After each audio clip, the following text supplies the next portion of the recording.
Bueno, hermano, hoy con la ayuda del Señor vamos a meditar en este texto que encontramos en la segunda carta a Timoteo. Segunda carta a Timoteo, el capítulo 3 y los versículos del 1 al 17.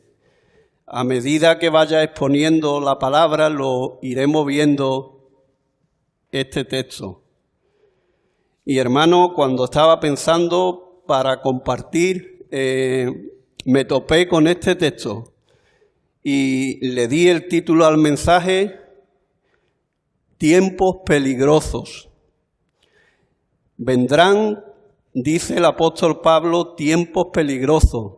Y se lo estaba diciendo a su discípulo, a un discípulo muy cercano para él, lo tenía como un hijo en la fe. Y en esta carta le estaba dando una palabra de aliento, de ánimo, para vivir conforme a la voluntad del Señor y para que pudiera afrontar esos tiempos de una manera agradable delante del Señor. Y eso es lo que le dice Pablo a Timoteo, que iban a venir en los postreros días tiempos peligrosos. Y la expresión los postreros días, hermanos, ya sabemos por medio del apóstol Juan, que también nos lo dice en su palabra, que esos postreros días abarcan desde la primera venida de nuestro Señor Jesucristo, el tiempo en que le estaba hablando Pablo a Timoteo, hasta la segunda venida del Señor. Así que en esos tiempos, en esos postreros días, desde que vino Jesucristo hasta que vuelva por segunda vez, dice que vendrán tiempos peligrosos. Y Timoteo debía de estar prevenido para estos tiempos. Hermanos, ya han pasado casi 2000 años de esos tiempos. ¿Cuántas cosas ha pasado en la historia de la Iglesia en estos años, en estos tiempos, casi 2 siglos? Y hermano, el Señor quería que la Iglesia estuviera prevenida para afrontar esos tiempos peligrosos. Pero lo quería, hermano, para la verdadera Iglesia. ¿Por qué digo eso? Porque estas palabras que contenemos en las Escrituras están dirigidas para los verdaderos creyentes. ¿Quiénes son estos verdaderos creyentes? Los que han creído en el Señor y lo han recibido en su corazón. Como dice Juan 1:12.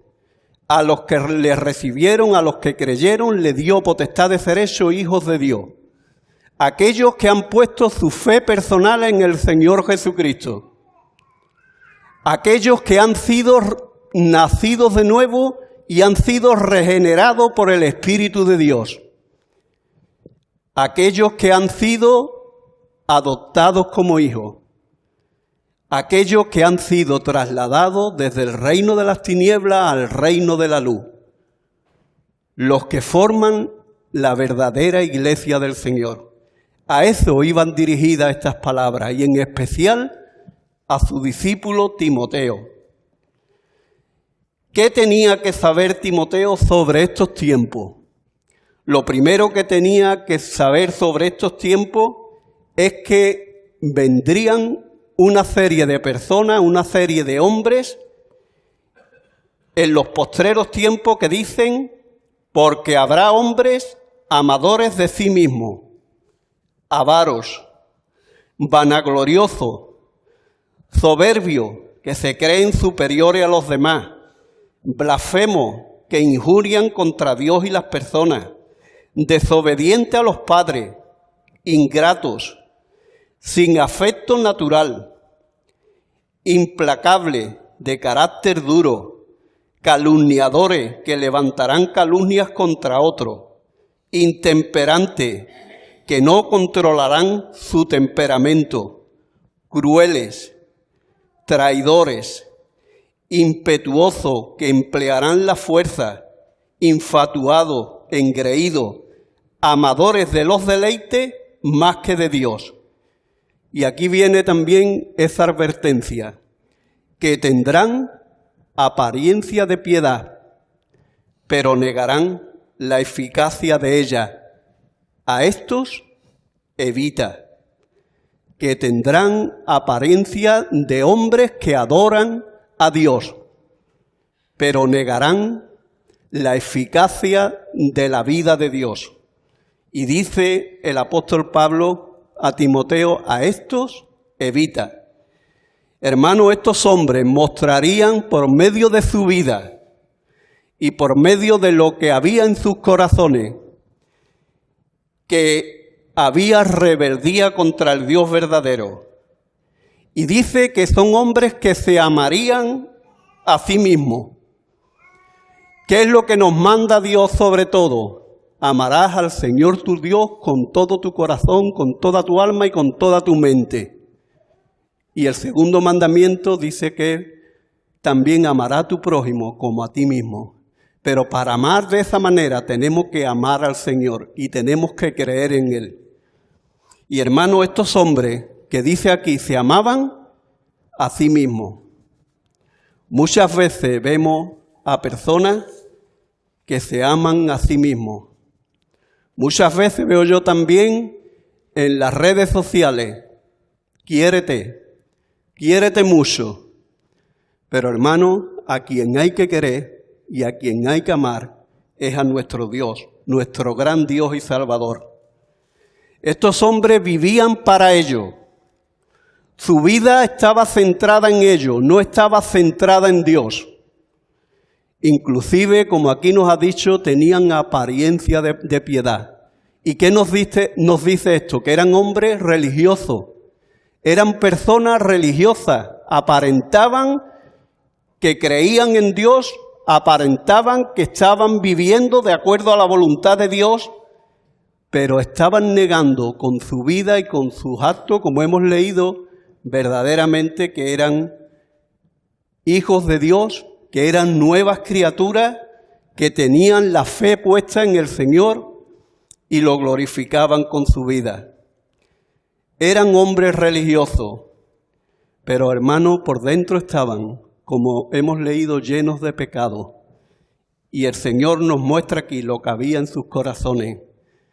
Estos hombres vendrían en ese tiempo, en esos tiempos peligrosos que estamos viviendo, 2000 años ya.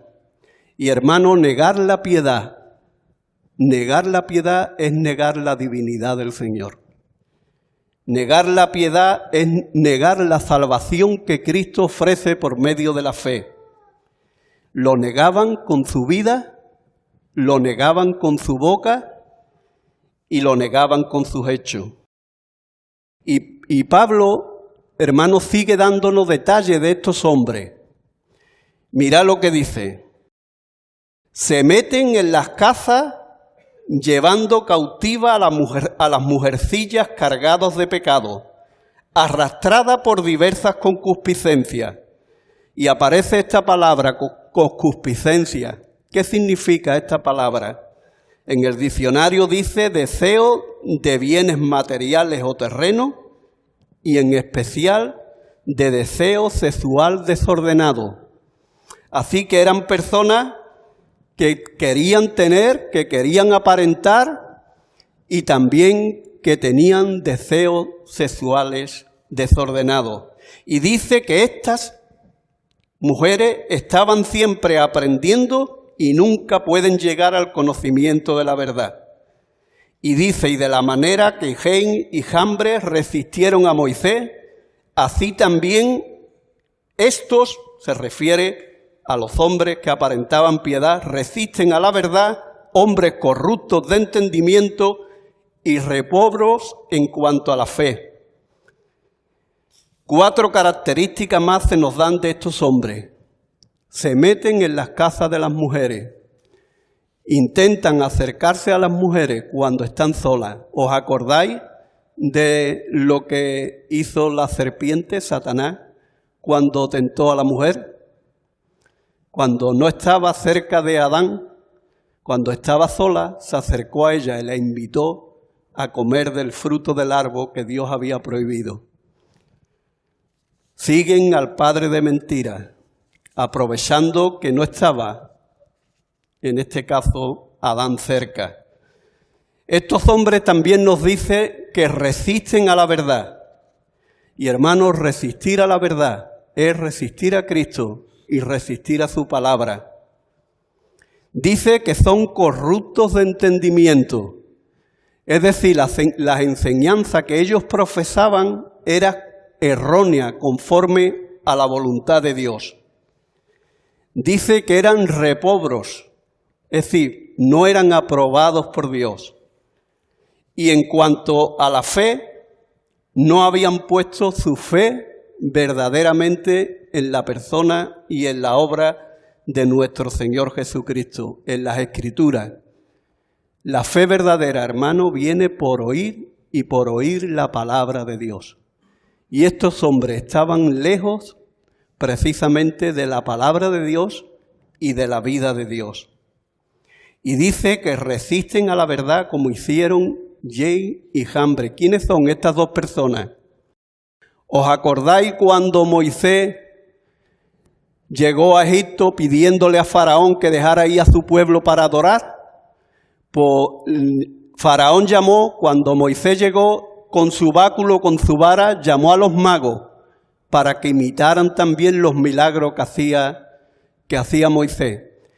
Y estos dos hombres, Jane y Jambre, son los magos que junto a Faraón resistieron la verdad que Moisés le estaba diciendo por medio de Dios, que dejara salir a su pueblo. Y dice que resisten a la verdad. Pero hermanos, los resistieron hasta cierto punto. Llegó un momento cuando estos magos no pudieron imitar ya ninguna plaga más. Y el poder de Dios estuvo por encima de ellos. Y dice Pablo, ¿cuál es el futuro de estos hombres? Mas no irán más adelante, porque su insensatez será manifiesta a todos, como también lo fue la de aquellos. El fin de estas personas que aparentan piedad pero no tienen al Señor y son de esta manera, dice que su fin es la perdición. Y el consejo que le da Pablo a Timoteo, a estos evita. Al final, hermano, la falsedad y la maldad y el engaño de vida, por muy religiosa que las personas sean, tendrán sus consecuencias. Y aquí le está diciendo Pablo a Timoteo, ten cuidado, te vas a encontrar con estas personas, pero tú debes mirar cuál es su vida, cómo están viviendo, cómo están obrando, qué es lo que enseñan, para que verdaderamente ellos puedan recapacitar y puedan cambiar. Pablo le dice que le predique el Evangelio. Y si no creen en el Señor y si siguen en esta, dice, a estos evita, apártate de ellos. Y hermanos, yo creo que también lo mismo que le estaba diciendo Pablo a Timoteo, lo mismo nos lo dice a nosotros.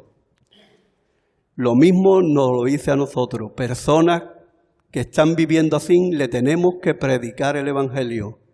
Personas que actúan de esa manera, tenemos que decirle la verdad, lo que Dios dice.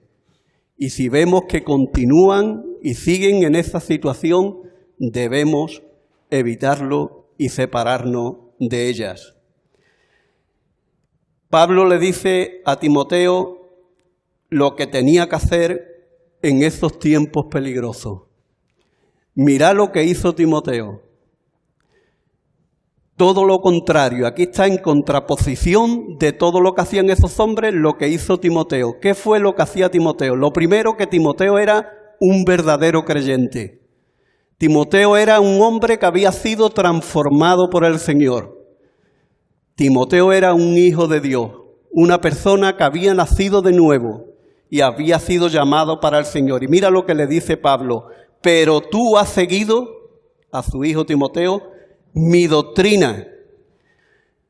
Timoteo había seguido la enseñanza de la palabra de Dios que el apóstol Pablo estaba compartiendo. Timoteo había imitado la conducta y el ejemplo que Pablo le estaba dando. Y hermano, Pablo era el apóstol de los gentiles. Pablo era aquel hombre que perseguía a los cristianos, pero que Dios lo cambió totalmente y lo hizo una nueva criatura para su gloria y para su honra. Y estaba viviendo una vida correcta, una vida santa en los caminos del Señor. Y Timoteo había imitado su conducta. Hermano, qué importante que haya un hombre que vivan vida santa y que anime también a otros hermanos a poder seguir sus enseñanzas y su vida. Y hermano, no nos olvidemos de una cosa, Pablo imitaba y seguía al Señor Jesucristo. Su ejemplo supremo, donde Pablo tenía la mirada y donde tenía los ojos era en el Señor Jesucristo, como lo debemos de tener cada uno de nosotros. Timoteo también había seguido el propósito de Pablo. ¿Cuál era ese propósito? El llamamiento que había tenido el apóstol para ir y compartir el Evangelio y proclamarlo. Y Timoteo también estuvo dispuesto cuando Pablo lo llamó para que compartiera el segundo viaje misionero con él y predicar el Evangelio.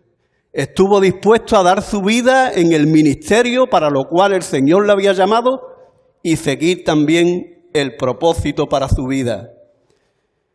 Y lo más importante, hermano, él seguía también la fe de Pablo. Seguía la fe en el Señor Jesucristo. Había creído en quién era Jesucristo, el Hijo de Dios, el Mesías. Y había creído y entendido por qué fue crucificado, qué fue lo que hizo en aquella cruz, que lo hemos celebrado hace un ratito, su sacrificio para perdón de pecado y su resurrección para nuestra justificación. Le damos gracias al Señor porque Timoteo seguía todas esas cosas. También seguía su generosidad. Era una persona generosa que daba su vida amando a Dios, llevando el Evangelio y viviéndolo y dando un buen testimonio. Y hermano, eso se veía en el amor que le tenía a Dios. Timoteo amaba a Dios con todo su corazón. Timoteo amaba a los hermanos y Timoteo también amaba a su prójimo. Por eso él derramaba su vida para servir al Señor. Y también tenía paciencia, sabía esperar como tenemos que esperar cada uno de nosotros, esperar la venida gloriosa de nuestro Señor Jesucristo. Esa es nuestra esperanza, que el Señor un día va a venir, nos va a recoger y nos va a llevar a su morada para que estemos con el Señor para siempre. Y hermano, también Timoteo estuvo dispuesto a soportar las aflicciones y las persecuciones como las sufrió Pablo en Antioquía, en Listra, en Iconio, y también como las sufrió Timoteo, que por causa del Evangelio sufrió el desprecio, fue también apresado y sufrió también el rechazo. Y hermano, aquí está la diferencia. Aquí está la diferencia entre dos personas, como nos has puesto, entre los falsos cristianos y entre los verdaderos cristianos. Los falsos cristianos, los falsos creyentes, esas personas religiosas que aparentaban una cosa pero la negaban con su vida, y una persona que seguía la enseñanza, las escrituras y que verdaderamente demostraba con su vida que su vida había sido cambiada para la gloria de Dios. ¿Y qué dice Pablo, hermano? Pablo dice, y todos los que quieran vivir piadosamente en Cristo Jesús padecerán persecución. Y aquí tenemos una enseñanza general para todos nosotros. Todos los que quieran vivir piadosamente padecerán persecución. Es una declaración universal para todo creyente. Y hermano, ellos fueron los que primero soportaron esa persecución. La soportaron de los propios judíos, del pueblo del Señor que rechazó a su rey y lo crucificó. Sin embargo, estaban cumpliendo lo que en el plan eterno de Dios ya estaba determinado, que llegaría un día en que el Mesías vendría y sería crucificado para obrar nuestra salvación. Pero ellos lo rechazaron y lo crucificaron. También mataron a Esteban, apedreado, el primer mártir de la iglesia. Sufrió también la persecución y sufrió la muerte. Y tuvieron también los creyentes que salir huyendo de Judea cuando hubo la persecución por los mismos judíos. La historia y el libro de los Hechos nos lo muestra. Pero hermano, también tuvieron que sufrir la persecución de los mismos César del Imperio Romano. Tenemos las tremendas persecuciones de aquellos César que gobernaban el imperio y que mataron a miles de personas, a miles de creyentes. Aquellos que se divertían en el circo romano, echando los cristianos a los leones. Aquellos que los quemaban porque decía que solo había un Señor, un Dios, que era nuestro Dios manifestado en tres personas, el Padre, el Hijo y el Espíritu. Y hermanos, también hubo persecución en esos años que hemos vivido por medio de la mal llamada Iglesia Católica Romana. ¿Por qué digo mal llamada? Porque la iglesia verdadera es una iglesia universal. Está en todas las partes de la tierra. Todos aquellos que, como han dicho, han puesto su fe en el Señor y han creído en Él forman parte de la iglesia. Pero una cosa que es universal no puede ser a la vez particular. Por eso no puede ser romana. La iglesia es universal. Pero en un momento determinado de la historia, la iglesia se puso lo de romana. Y en el siglo IV, Constantino, el emperador romano, por medio del edicto de Milán, declaró la religión oficial del Estado, el cristianismo, en el siglo IV. Y el diablo, hermano, cambió la estrategia. Primero fue perseguir a los cristianos, pero vio que los cristianos, contra más lo perseguían, más crecían. Y ahora cambió la estrategia. Constantino dice que se había convertido al cristianismo, declara la religión oficial del Estado, la religión católica romana, y empieza a entrar el paganismo dentro de la Iglesia Católica Romana. Ahora va a intentar diablo corromper a la Iglesia desde dentro. Desde dentro intentaría corromperla. Y hermano, podemos ver por la historia lo que ocurrió en esa iglesia que se llama romana. Miramos lo que dice. En aquel tiempo, en aquellos siglos que se fue deteriorando la iglesia, llegaron a comprarse los cargos eclesiásticos por dinero, en lo que se conoce como la simonía. Los cargos, los obispos inclusive llegaban a comprarse por dinero. Llegaron a poner, hermano, la tradición de la iglesia a la misma altura que la palabra de Dios. Para la Iglesia Católica Romana la tradición tiene el mismo valor que la palabra de Dios. Y hermanos, sabemos que eso es contrario a lo que enseñan las Escrituras.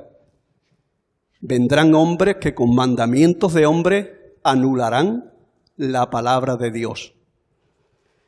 Inventaron falsas doctrinas, inventaron el purgatorio, inventaron el limbo. inventaron la intercesión a los santos, inventaron los ruegos a María, María como corredentora y mediadora. Y hermano, nosotros sabemos que solo hay un mediador entre Dios y los hombres, Jesucristo, hombre. Y nosotros sabemos también que a quien hay que clamar, a quien hay que orar es a Jesucristo, que está como nuestro abogado intercediendo por nosotros delante de Dios. Como he dicho, inventaron el purgatorio y el limbo. El purgatorio es un lugar que ellos dicen que cuando una persona muere y todavía le quedan pecados por purgar, va a ese sitio hasta un tiempo determinado cuando pueden salir de ahí. También dice que el limbo es un lugar donde van los niños que han muerto todavía sin entendimiento y van a ese lugar donde están en un estado de espera. Y hermanos, sabemos que esas enseñanzas en la palabra del Señor no vienen. Añadieron también, hermanos, el culto a las imágenes. Fueron capaces de quitar de la palabra de Dios un mandamiento como es el segundo, que es no te harás ninguna imagen, no te inclinarás a ella, no las honrarás, no le darás culto. Y del 10º mandamiento hicieron 2 para tener 10. Yo me llevé 33 años de mi vida sin saber cuál era el segundo mandamiento. No te harás ninguna imagen ni escultura, no te inclinarás ante ella. Y la palabra dice que los idólatras no entrarán en el reino de los cielos. Así que es muy peligroso, hermano. Es muy peligroso enseñar estas cosas porque están llevando a las personas a la condenación eterna. Con razón dice la palabra, guías de ciego que hacen que otros caigan en un hoyo. Hicieron todavía otra cosa más grave, hermano. Cogieron la palabra de Dios y la ocultaron de las personas sencillas del pueblo. La palabra de Dios, que es la lámpara que ilumina nuestro paso y nuestro camino, la cogieron, la quitaron y prohibieron que las personas pudieran leerla y conocerla. Y así ellos enseñaban sus doctrinas, sus cosas, pero que no estaban de acuerdo con la palabra de Dios. Qué tremendo, hermano. Ocultarle al pueblo, ocultarle a las personas que se llamaban creyentes la palabra de Dios. Llenaron los cultos de reliquias, de imágenes, de santos que ellos mismos hacían. Y hermano, lo más grave, llegaron a pedir dinero para que esas almas de ese purgatorio que se habían inventado pudieran salir, que es lo que se llaman las indulgencias. Llegaron a pedir dinero, perdonaban los pecados que habían cometido a los que estaban, que decían el purgatorio, e inclusive a la gente que le compraban las indulgencias, decía que le pagaban el dinero, pagaban por los pecados que iba a cometer futuro. Increíble. ¿Y qué dice la palabra del Señor, hermano? La sangre de Jesucristo nos limpia de todo pecado. El perdón de los pecados es gracias a la obra perfecta que Cristo hizo en la cruz del Calvario. Cada persona que confíe en lo que hizo Jesucristo en aquella cruz, ese sacrificio perfecto, sus pecados le son perdonados. No hace falta pagar ninguna indulgencia. No hace falta pagar nada. ¿Sabe, hermano? Llegó un momento en que hicieron todavía una cosa todavía peor.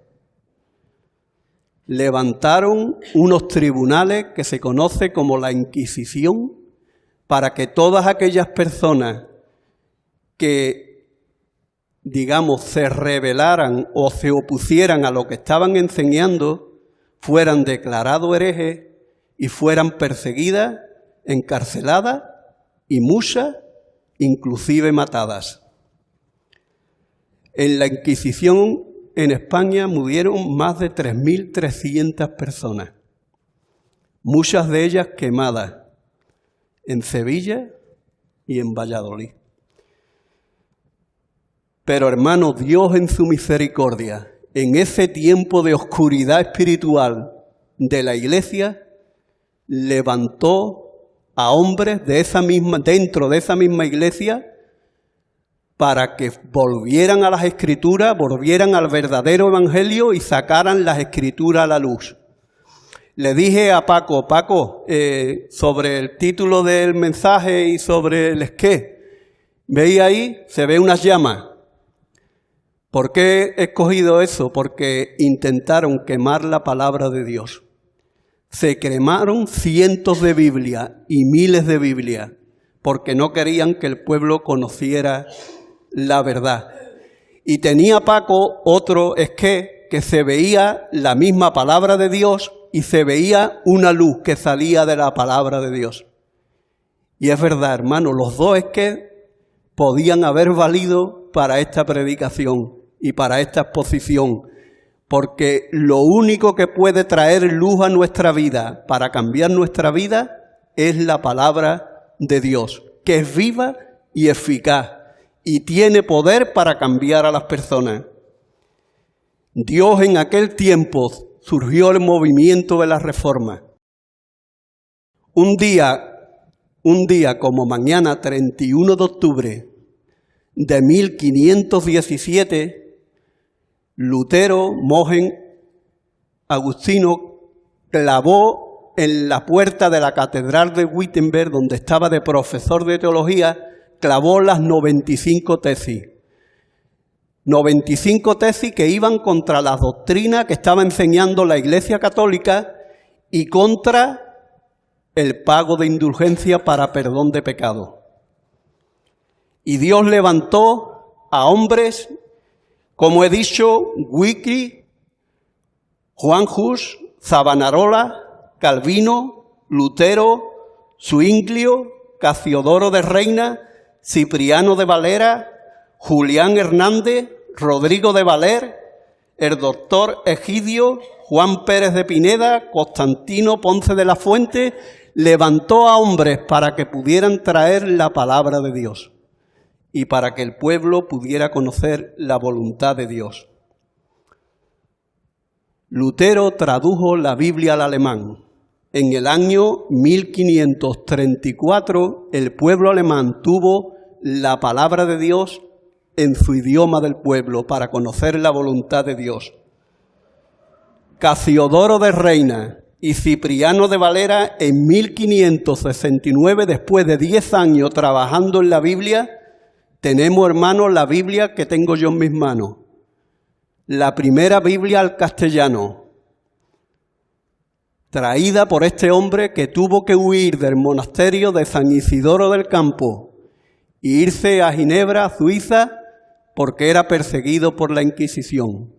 Inclusive hicieron un muñeco allí en Sevilla y lo quemaron, que era quemar en efigie, hacer un muñeco de esa persona como si lo hubieran quemado a él también. Hermano, también William Tyndale, tradujo la Biblia al idioma inglés. ¿Y sabe cómo terminó? En la hoguera también. Era una época de oscuridad, pero la palabra de Dios, ayudado en ese momento por la providencia de Dios y ayudado por el invento de la imprenta, hizo que muchísimas Biblias se imprimieran y que el Señor empezara a dar luz y empezara a cambiar vidas para la gloria de Dios. Muchísimas Biblias se han hecho. Esa primera de Casiodoro de Reina, la Biblia del oso, se ve un oso levantado, cogiendo miel de un panal. Esa Biblia se ha traducido también para Latinoamérica y hoy, hermano, hoy se venden y se están vendiendo millones de esas Biblias para tocar los corazones de las personas y que se puedan volver al Señor. Esos eran tiempos peligrosos, donde decir lo que yo estoy diciendo hoy desde aquí te llevaba a una cárcel, inclusive a que te pudieran quemar. Le tenemos que dar gracias al Señor porque esos tiempos de la Inquisición ya pasaron.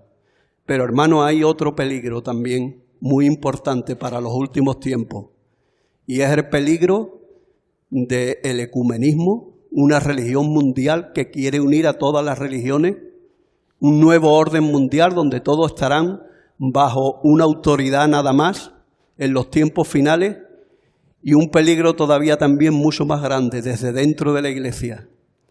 Hombres y mujeres que están diciendo que son apóstoles, hombres y mujeres que están también predicando un evangelio diferente. Un evangelio diferente, el evangelio de la prosperidad.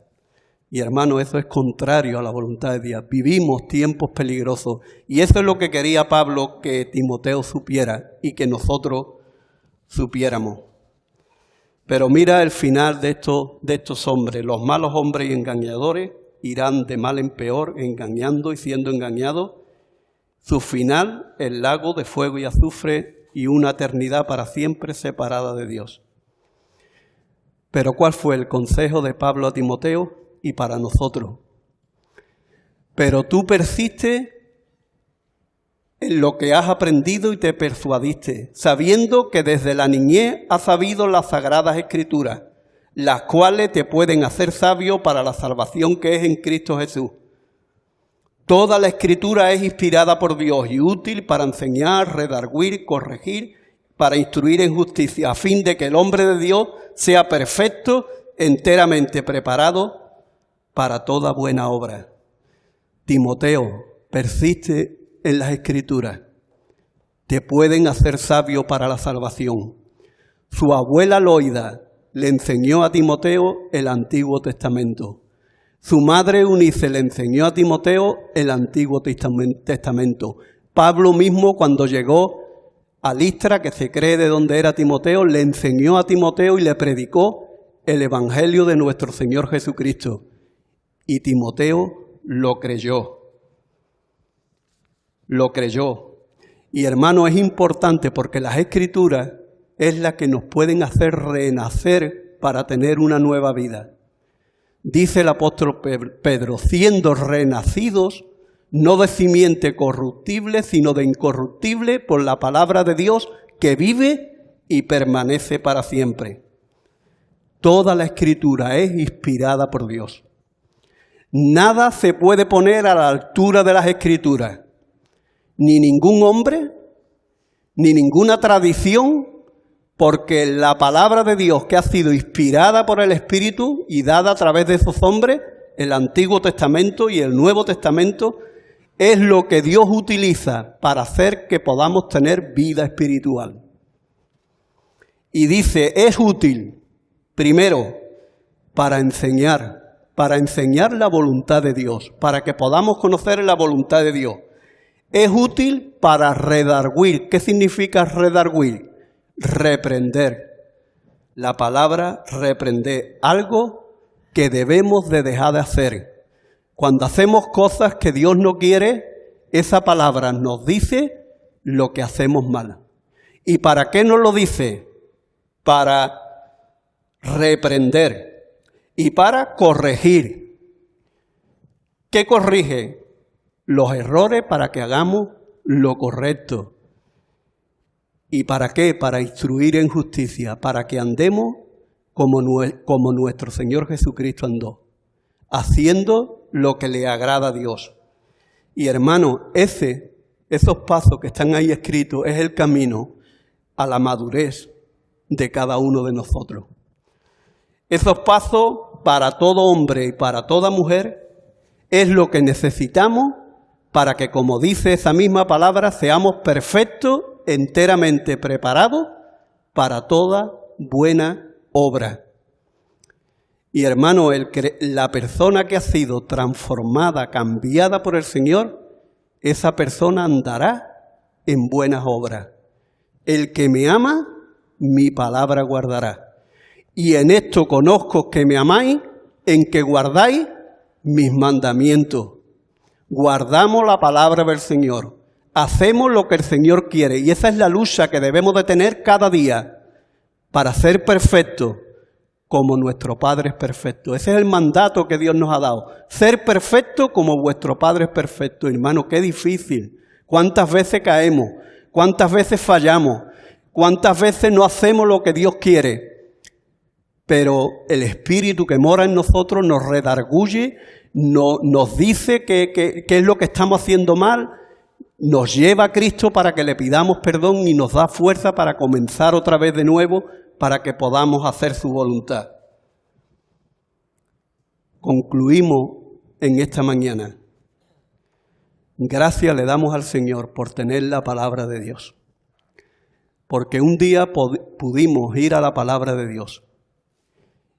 Porque un día el Espíritu Santo nos llamó con llamamiento santo por medio de la palabra, habló a nuestro corazón y nos reveló y nos quitó el velo para que pudiéramos ver quién era Cristo y qué había hecho por nosotros. Gracias porque tengo la palabra cada día para poder andar conforme a la voluntad de Dios y no andar a ciegas. Gracias porque tengo la palabra guardada en mi corazón, como dice el salmista.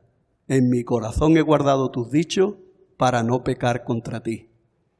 Y gracias porque sabemos que esta palabra será para siempre. Los cielos y la tierra pasarán, pero mis palabras no pasarán.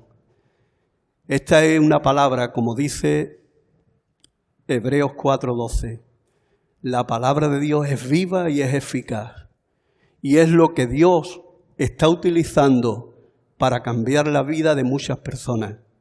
Para que dejen de ser personas religiosas y puedan ser personas verdaderamente que aman al Señor, que confían en Él, que tienen esperanza y que viven en santidad como el Señor quiere que lo haga.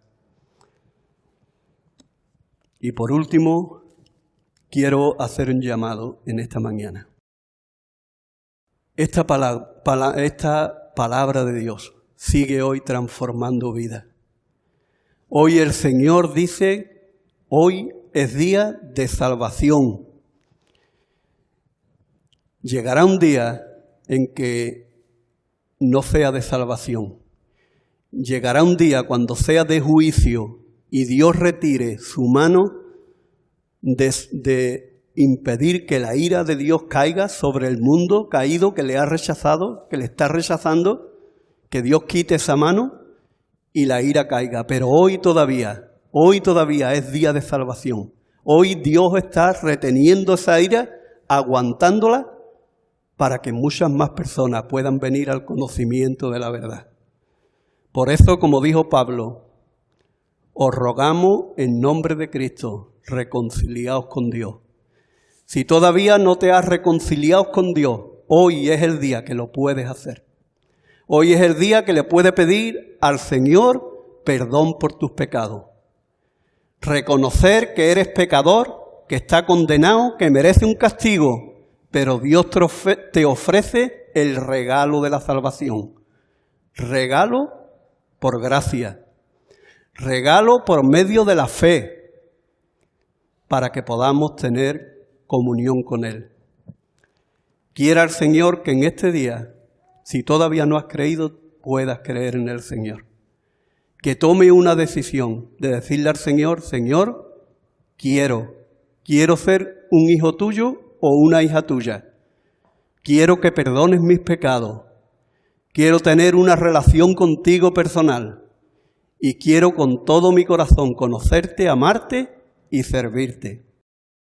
Que el Señor lo quiera. Señor y Padre, quiero darte muchas gracias, Señor, porque tuviste misericordia de nosotros, Señor.